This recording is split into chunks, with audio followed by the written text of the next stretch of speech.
ఓపికన్నా చెప్పు.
నెరవేర్చాలి అని గొప్ప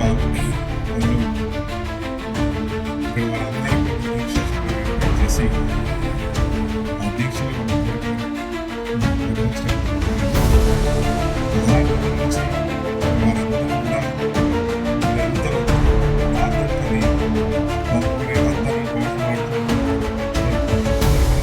విజ్ఞప్తులు చేసినా కూడా మరి వారి యొక్క కోరికలు ఈడేర్చకుండా ఇప్పటి వరకు అదేవిధంగా వారిని ఉంచడం జరుగుతూ ఉంది. మరి ఇది కూడా గతంలో ఈ కాంగ్రెస్ పార్టీ ప్రభుత్వం అధికారంలో వచ్చే సమయంలో వీళ్ళందరినీ పిలిచి మాట్లాడి మీ కోరికలని మేము నెరవేరుస్తాం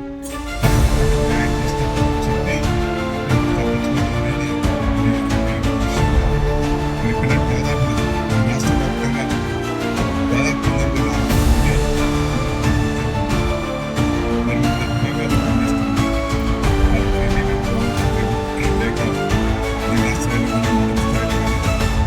వివిధ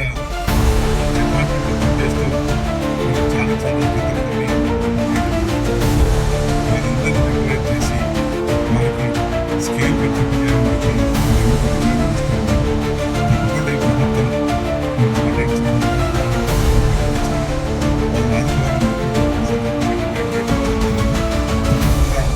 మరి ఇప్పటికే ఈ ప్రభుత్వం మరి ఎన్నికల సందర్భంగా ఏవైతే వాగ్దానాలు చేసినారో వాటన్నిటిని తప్పక నెరవేర్చాలి. ఒక ఈ సమగ్ర శిక్ష ఉద్యోగులే కాదు, చాలా మందికి కూడా చాలా రకాలుగా వాగ్దానం చేయడం జరిగింది. ఇప్పటి వరకు ఏ ఒక్కటి కూడా మరి పూర్తి స్థాయిలో నెరవేర్చిన సందర్భం లేదు. అది ఉద్యోగులు కావచ్చు, రైతులు కావచ్చు, లేదా మహిళలు కావచ్చు, ఎవరైనా ఈ ప్రభుత్వం కేవలం కాలయాపన చేస్తూ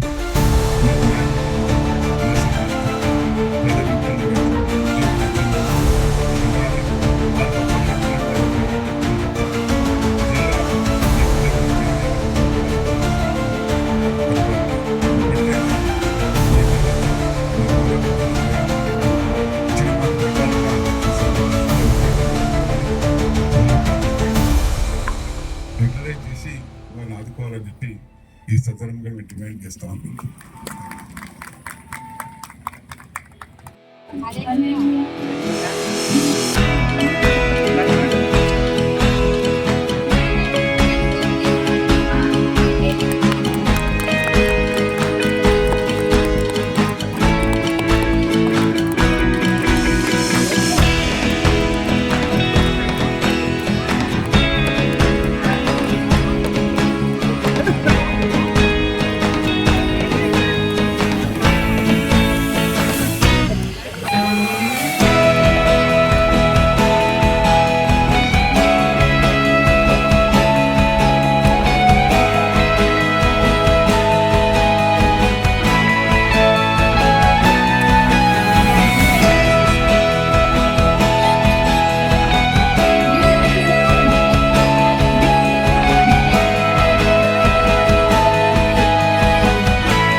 శిక్ష ఉద్యోగుల నిరవధిక సమ్మె 16వ రోజు కొనసాగుతుంది. దశాబ్దాల కాలంగా ఎదురు చూస్తున్న తీపి కబురు ఇంకా రాలేదు. సీఎం గారు ఈ సందర్భంగా స్పందించాలని మేమందరం ఆశపడుతున్నాము. ఎందుకంటే సమాన పనికి సమాన వేతనం అనే పంథాలో సాగాల్సిన మా జీవితాలన్నీ కూడా తక్కువ జీతానికి ఎక్కువ పని ఇస్తున్నాము. ఇంకా ఎంత పనైనా చేస్తాము సార్. మాకు ఉద్యోగ భద్రత కల్పిస్తూ పే స్కేల్ ఇవ్వాలని అందరిలో అణగారిన ఆశలు నింపారు మీరు. హనంకొండ దగ్గర జరిగిన సమ్మెలో ఒక తీపి కబురిస్తాను, త్వరలోనే చిటికలో మీ సమస్యలు సాల్వ్ చేస్తానన్నారు. కానీ ఇప్పుడు మా సమస్యలు తీర్చేది మీరు ఒక్కరే. ఇప్పుడు మాకున్న దిక్సూచి మీరే, దిక్కు మీరే. కాబట్టి గౌరవనీయులైన సీఎం గారిని ఈ 16వ రోజు నిరవధిక సమ్మెలో సమగ్ర శిక్ష ఉద్యోగులందరి తరఫున అభ్యర్థిస్తున్నది ఏంటంటే, మాకు ఏదో ఒక తీపి కబురు చెప్పి ఈ సమ్మెని విరమింపజేసేలా చేయాలని. మాకు పే స్కేల్ ఇస్తారా, లేకపోతే రెగ్యులరైజ్ చేస్తారా, ఏదో ఒక హామీని మేము కోరుకుంటున్నాము. సమగ్ర శిక్ష ఉద్యోగులందరి ఆశలు జీవం పోసి వారి ఆశలు తీరుస్తారని మిమ్మల్ని అందరినీ కోరుకుంటూ, సమగ్ర శిక్ష ఉద్యోగుల ఐక్యత. We want.